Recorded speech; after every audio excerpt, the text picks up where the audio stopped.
There's a story going round that Donald Trump is president of America. I suspect is a fake. Oh, God, imagine if it was. Imagine if we found it out after all this time. America just went, oh, my God, that was so funny. This is the moment, I think, where Melania Trump is seen to sort of knock her husband's hand out of the way when he tries to hold her hand. Would that be right? Yes, well, a lot of the media have been reporting this as evidence of problems in their marriage. Let's have a look at some of the headlines, including Melania's swap proves she hates Donald just as much as America does. However, right-wing website Breitbart News, which has long had close ties to Trump, explained that it was fake news. Media attempts to malign Melania and her marriage on trip abroad.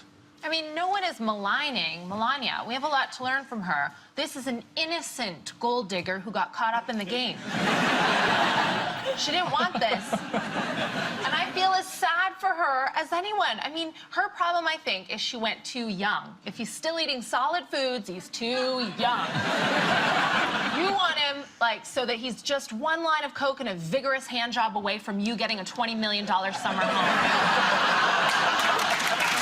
According to Conservative blog, The Gateway Pundit, Melania wasn't swatting his hand away.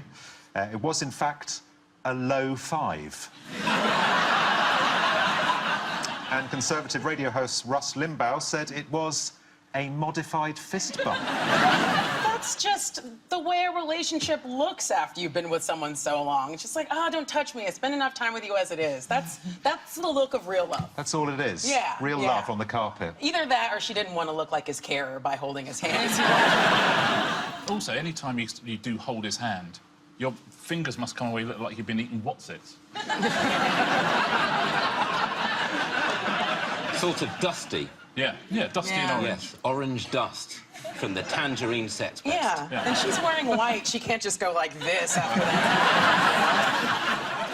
Oh, it's nice to see a couple having some physical contact after over a decade of marriage. Why are you looking at me? I'm not married to you. Are you and your wife a kind of low five kind of couple, or are you a... Well, I've no idea where we are in this metaphor at the moment. All I know is that your manly eyes are boring into me and I'm starting to see what it's like in your conjugal bed. I'd basically do anything you asked. Would you modify a fist bump? Wow. That's how you start proceedings, isn't it? That's foreplay in my We've world. already had a Bailey's. He's got quite a weird collection of handshakes, hasn't he, Donald Trump? Awful. It's almost as if he's slightly insecure about his masculinity, somehow. I think the next step will be someone going to shake his hand and doing that. Just before, which is hard to do with my hand almost got stuck in there. Just when I did that. I'd probably do thumb war. Yeah. 1, 2, 3, 4, I declare a thumb war. Straight in. Although with Trump, you should never declare war because he'd take it seriously. Well, Netanyahu shook his hand this week. What was one of the main goals of Trump's visit to Israel? Oh. Catherine. He was visiting the Wailing Wall. He did visit the Wailing Wall, indeed. Yes, he did. Melania has one of those, too, between the master bedroom and the ensuite.